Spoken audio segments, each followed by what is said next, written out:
여러분, 우리 한번 생각해 봅시다. 여러분들의 부모님은 해남 땅 끝마을에 살고 계세요. 이 부모님이 분당에 이런 빌딩을 하나씩 가지고 계신다고 생각해 봅시다. 부모님 돌아가시면 유산으로 물려주시겠답니다. 해남이 뭡니까? 갑자기 확 가까워지지 않습니까?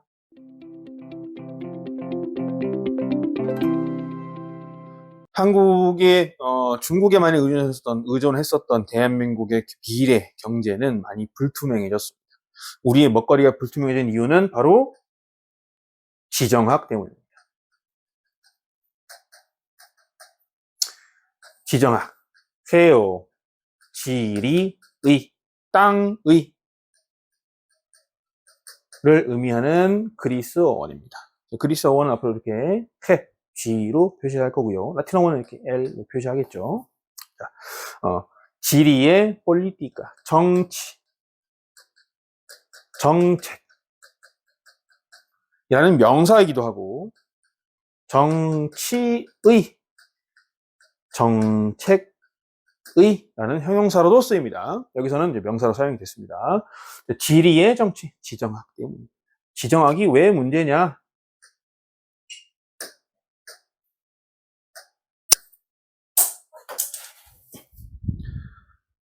지정학이 왜 문제냐? 바로 이 두 형님들 때문입니다. 지금은 아주 카메라에 대고 환하게 웃으면서 손도 꽉 맞잡고 굉장히 친해 보이는 것처럼 포즈를 취하고 있지만 이 두 형님은 이 안에 칼자루 하나 딱 숨겨놓고 우리 바이든 형님은 총 한 자로 딱 이렇게, 가슴속에 품고 있죠.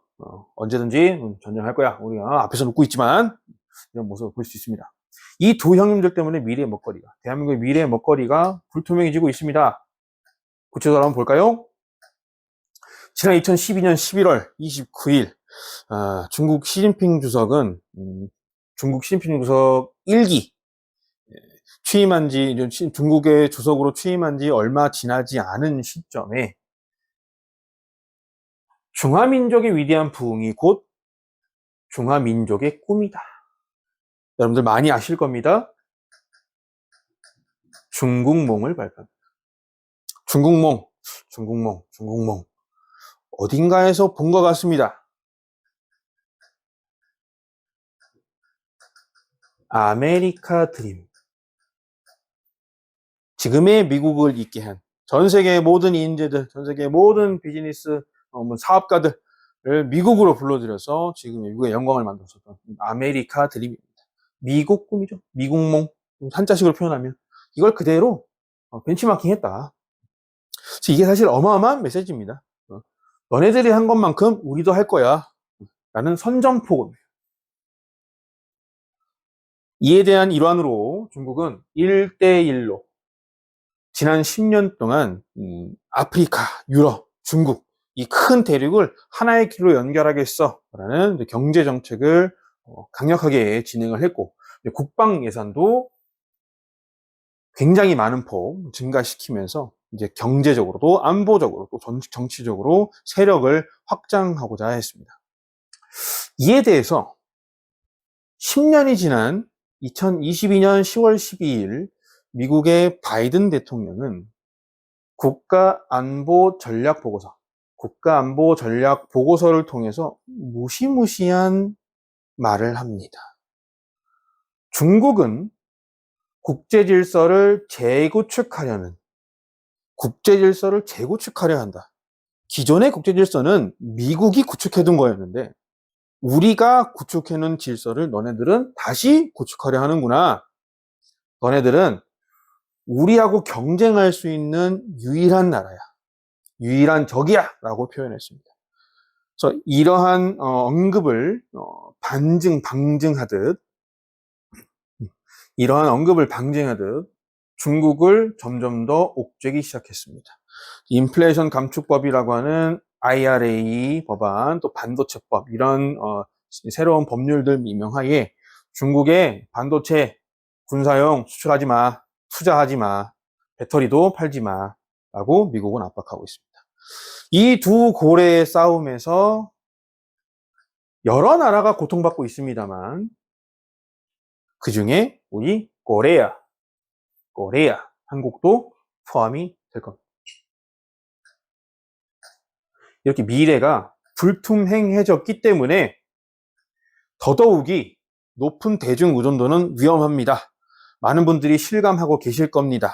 하지만 어제 오늘 얘기냐? 아닙니다. 여러분, 2015년도부터 중국이 재채기 하면 한국은 감기에 걸려요. 높은 대중 의존도는 위험해요. 이렇게 높아서 어떻게 해? 그리고 그게 현실로 다가오고 있습니다. 무역 수지가 적자로 돌아서고 있다는 것이죠. 그런데도 왜 아직까지 중국을 떠나지 못하냐? 아쉽잖아요. 가까운 곳에 이렇게 큰 시장이 있고 문화적으로도 가깝고 서로 시장을 이해하기에도 사실 다른 나라들, 지구 반대편에 있는 많은 나라들에 비해서 수월하죠. 저는 그랬기 때문에 아직까지 중국에 대한 의존도가 높은 상태로 유지가 되지 않았을까 생각합니다. 그렇다면 우리는 새로운 대안을 찾아야 할 텐데 그게 어디일까요? 색칠된 국적들을 보시면 아프리카. 요즘 예전에 얼마 전에 유튜브에서 보니까 이 메가스터디 회장님이 한국 사교육 끝났어. 한국 사교육에 돈 쓰지 말고 여러분들 성장을 하고 싶으면 아프리카로 가. 새로운 기회가 막 성장하고 있는 곳에서 새로운 기회들이 많이 생기기 때문에 그렇게 말씀하셨을 것 같은데요. 사실 인도도 마찬가지로 중요합니다. 동남아시아, 그럼요. 호주가 새로운 대안일 거야 라고 말씀하시는 분도 많습니다. 하지만 조금 더 비관적으로 바라보면 사실 중국 하나의 시장을 완전하게 대체할 수 있는 시장은 사실상 존재하지 않습니다. 굉장히 어렵습니다. 우리도 많이 익숙해져 있고 중국도 많이 익숙해져 있기 때문에 그럼에도 불구하고 지정학적인 이유로 우리의 중국 의존도를 분산시켜야 한다면 중남미를 어떻게 빼놓고 할 수 있겠습니까? 여기에 무수히 많은 자원들, 6억 명이 넘는 인구들, 우리와 비슷한 문화를 가진 소개시켜드리겠지만 이 중남미 대륙을 제외시켜 놓고 한국이 중국 의존도를 낮출 수 있을 거다라는 건 사실상 매우 어려운 일일 겁니다. 그래도 너무 멀잖아, 중남이. 지구 반대편에 있잖아.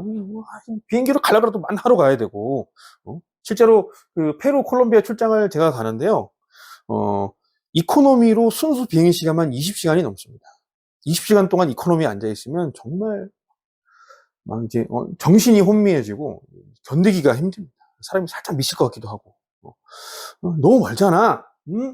여러분, 제가 한 가지 사례만 들어드릴게요. 우리가 느끼는 거리라는 게 굉장히 상대적이다라는 걸 느끼실 수 있을 겁니다. 자, 여러분, 우리 한번 생각해 봅시다. 여러분들은 서울에 살고 있습니다. 여러분들의 부모님은 해남 땅끝마을에 살고 계세요. 딱히 뭐 차가 이렇게 많이 막히지 않죠? 서울 벗어날 때만 빨간색이고 다 파란, 다 초록색입니다. 그래도 5시간 걸리는 것입니다. 명절이 되면 2배 이상은 걸립니다. 10시간에서 12시간 정도는 좋게 걸릴 겁니다. 청도를 벗어나는 데만도 이미 뭐 한 6, 7시간 걸릴 테니까요. 그런데 여러분, 이 부모님이 분당에 이런 빌딩을 하나씩 가지고 계신다고 생각해 봅시다. 한 3, 4천 원씩 하겠죠? 어마어마할 겁니다. 부모님 돌아가시면 유산으로 엄마가 가지고 있는 빌딩은 내 동생한테, 아빠가 가지고 있는 빌딩은 나한테 물려주시겠답니다. 네, 그렇게 해주시겠답니다. 여러분, 해남이 뭡니까? 갑자기 확 가까워지지 않습니까? 네? 5시간? 금방이지. 가만 딱 뜨면 5시간 지나야지. 뭐 명절에 10시간 정도에, 전날에 출발하면 되지. 휴가도 많이 쓰고. 우리 부모님들 적적하시지 않게 한 달에 한 번씩 못 내려가겠습니까? 분당에 빌딩 있으신데 여러분 이해를 돕고자 들었던 사례고요. 오해 없으시길 바랍니다. 실제로 부모님을 이렇게 돈으로만 바라보면 안 되겠죠. 하지만 우리는 중요한 건 나한테 경제적으로든 물질적으로든 물리적으로든 심리적으로든 이득이 된다, 나한테 도움이 된다라고 생각하는 활동들은 사실 이게 굉장히 까다로운 것 같아도 전혀 다르게 느껴진다라는 걸 강조하고 싶었던 거예요. 실제로 우리가 중남미에서 많은 돈을 벌 수 있다라고 한다면 중남미는 더 이상 먼 곳이 아닐 겁니다.